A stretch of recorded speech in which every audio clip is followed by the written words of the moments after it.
পছন্দ করো? সে যেই হোক না কেন তাকে মানুষ হতে হবে। তার মধ্যে মান এবং হুঁশ দুটোই থাকতে হবে। মানব জন্ম হচ্ছে শ্রেষ্ঠ জন্ম, কিন্তু আমরাই সেটাকে নষ্ট করে দিই আমাদের আচরণ দিয়ে। আবার আমরাই সেটাকে শ্রেষ্ঠ করে তুলি আমাদেরই আচরণ দিয়ে। তো আমি জানি না আমার জন্য কে অপেক্ষা করছে বা আমি কার জন্য অপেক্ষা করছি। তিনি যেই হয়ে থাকুন না কেন, তাকে আগে মানুষ হতে হবে, তার মেরুদণ্ডটা শক্ত হতে হবে। That's it.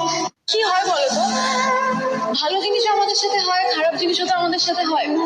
আমরা কি করি, আজকে আমি ধরো বিশাল কিছু একটা পেয়েছি, 1-2 ঘন্টায় মজাটাকে আমি মনে রাখি। খারাপ কিছু যখন হয় আমি রাতের পর রাত আর ঘুমোতে পারি না। এটা কেন? দুটো সমান হওয়া উচিত।